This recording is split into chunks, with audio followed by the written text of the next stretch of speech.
This week on Days of Our Lives, a medical emergency stuns Salem, a secret plot brews behind hospital walls, and EJ DiMera is pulling more strings than anyone realizes.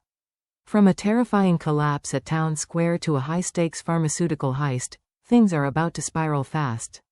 Let's unpack everything coming in the week of May 5th, and what it really means for Salem's biggest players. It's supposed to be a normal day, a sunny afternoon at Town Square, the smell of barbecue in the air, and Sarah Horton Kuriaki's smiling, relaxed, enjoying a rare moment of peace. But then, in the blink of an eye, everything changes. Sarah takes a bite of her food. She pauses. Something doesn't taste right. She mentions it to Xander, casual, at first, but the moment turns serious fast. Within seconds, she starts coughing, then choking, then gasping for air. Panic sets in. Her face tightens. Her eyes widen. She clutches at her throat, and suddenly, she collapses to the ground. Xander Kuriakis freezes for a split second, and then loses it. His voice cracks as he yells, desperate, frantic, "Someone call 911." The crowd stirs. People rush to help. But time is moving too fast, and Sarah is fading too quickly. The weekly preview captures Xander's sheer terror, not just as a husband, but as a man watching the woman he loves fall into a life-threatening medical crisis. But what caused it? A food allergy she didn't know about? Cross-contamination? Or could this be something far more calculated, and far more deliberate? Could someone have tampered with her meal? Is this a random reaction, or the first sign of a new, sinister threat? The paramedics arrive. She's rushed to the hospital. But the bigger questions remain. Who did this to Sarah? Why? And is this the beginning of another Salem mystery, one tied to something or someone more dangerous than anyone expected? While one life hangs in the balance, another player is busy trying to take control of the place that could decide her fate. EJ DiMera isn't just playing the businessman this week, he's playing chess, and the hospital is his board. In a move that catches everyone off guard, EJ announces that he plans to step in as a major financial backer of Salem University Hospital. He invites Dr. Jeffrey Russell to the DiMera estate for a private conversation, and it's not just a courtesy. It's a declaration. EJ tells him straight, the hospital needs new funding.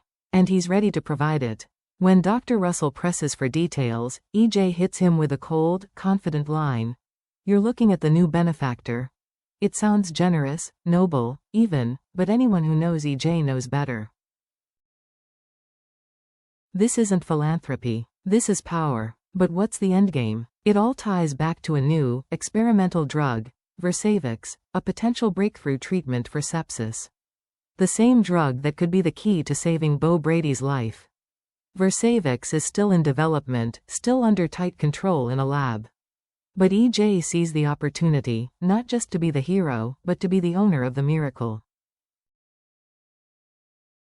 If he gets involved early, through funding, influence, backroom deals, he can shape the future of the hospital's research, access the most valuable pharmaceutical assets, and tie his name to a potential global medical breakthrough. But here's the darker layer. Is EJ trying to help the hospital? Or own it? Is he interested in saving lives? Or controlling who gets saved, and how? This week, Salem begins to find out. And what starts as a generous gesture, may end in EJ holding the town's most powerful bargaining chip. As EJ DiMera steps deeper into the spotlight, not everyone is buying his charm offensive. Especially not Chad DiMera. Chad is no stranger to EJ's tactics, and this week, his instincts are on high alert. It all started with a charity event. A simple bachelor auction. But when EJ bid aggressively, outbidding everyone to win a date with Kat Green, Chad couldn't help but question it. EJ claims it's just fun. Lighthearted. Publicity for the hospital. But Chad knows better. Kat isn't just anyone. She's a major figure in Salem's hospital fundraising arm. She attends board meetings, she knows where the money flows, and who's behind the scenes pulling the strings. So Chad starts asking himself, Is this really about a date, or about access? Is EJ using Kat to gain a foothold inside hospital operations? He's seen this before. EJ never invests without a return. If he's cozying up to Kat, there's a larger play unfolding. Chad confronts him, directly. What he gets is classic EJ, smooth deflection, a few sarcastic smiles, and a subtle jab at Chad's own feelings for Kat. Because EJ sees something else. He sees tension. He sees the way Chad looks at her. The hesitation. The history. So he flips the script, as only EJ can, and says, "Maybe you're not worried about me, Chad. Maybe you're just afraid of how you still feel about her." Suddenly, Chad isn't just questioning EJ's motives, he's questioning his own heart. And with Kat caught in the middle, this love triangle might have more layers than anyone expected. While the DiMera brothers play games with romance and business, another group in Salem is preparing for something far more dangerous, a heist. The target? Versavix, the experimental sepsis drug that could be Bo Brady's last hope. Steve Johnson and Sean Brady have already made the decision. They're going to steal the drug from the research lab. They know it's illegal. They know it could cost them their careers, maybe their freedom. But to them, Bo's life outweighs the risk. And this week, they bring someone new into the fold, Kayla Johnson. When Steve shares the plan with Kayla, she doesn't flinch. No hesitation, no lectures, just one response. Let's do it. Because this isn't just about science or rules. This is family. Bo is her brother. And Kayla knows time is running out. Together, the three of them begin final preparations, entry points. Security bypasses, timing. They know this mission has to be perfect. One misstep, and it could end in arrest, or worse, tip off the wrong people and lose the drug for good. But there's another problem looming, EJ DiMera. If EJ's interest in the hospital is tied to Versavix, then he may already have eyes on that lab. And if he finds out about their plan, it won't just be a failed heist. It could ignite a full-blown war between the DiMeras and the Bradys. The pressure is on, the clock is ticking, and the lives they're trying to save might depend on whether three people can outsmart an entire system, and maybe, each other. Amid the chaos of medical emergencies and shadowy power moves, Salem takes an unexpected detour, into the heart of a secret story. Alex Kyriakis, while at Stephanie's place, stumbles across something personal. Something she never meant for anyone to see. A manuscript. Title: One Stormy Night. It's a romance novel, but it's more than that. It's Stephanie Johnson on the page, her thoughts, her feelings, her fears, disguised as fiction but pulsing with truth. And Alex is stunned. He reads just enough to know, this isn't a casual project. It's good, really good, raw, emotional, beautifully written. He tells her what she doesn't want to hear but maybe needs to. This could be a bestseller. The world should read this. Then, the pitch. Let Titan DiMera Publishing release it. Let them launch her as a new voice in modern romance. But Stephanie freezes. Because for her, this isn't just words on a page. This is her story, hidden between metaphors and character names. It's her heartbreak, her hope, her inner world, exposed. To publish it means opening herself up. To judgment, to scrutiny, maybe even to rejection. She hesitates. But Alex doesn't push. Instead, he listens. He supports. He encourages without pressuring, a surprising shift from the cocky executive Salem's used to.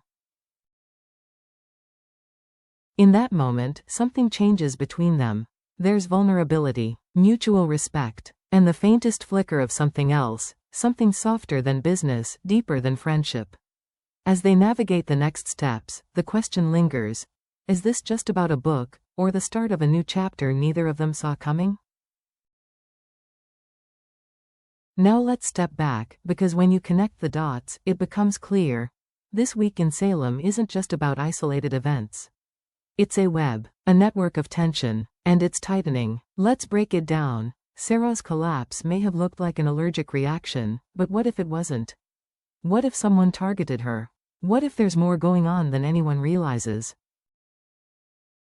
EJ's hospital play isn't just a financial move. If he gains control over Versavix, he controls access to a miracle drug. He decides who benefits, and who gets left behind.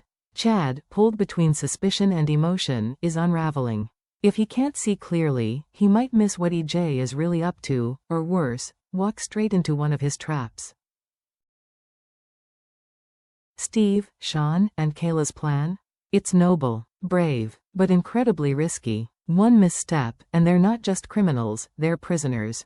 And through it all, Alex and Stephanie are building something new. In the shadows of high-stakes drama, they're crafting a story of vulnerability, courage, and unexpected connection. This week isn't just another set of episodes. It's a turning point. Salem is shifting, emotionally, politically, and medically. And no matter how much the characters think they're in control, the truth is, the storm is just beginning. Days of Our Lives this week is packed with emotion, suspense, and high-stakes decisions. Sarah is fighting for her life. EJ is playing puppet master. Steve and Sean are crossing a line. And behind every smile, every kiss, every deal, there's a hidden agenda. Don't miss a moment, because what starts as a barbecue could end in betrayal, power grabs, and a medical miracle that comes at a terrifying cost. Stay tuned. The week of May 5th is just the beginning.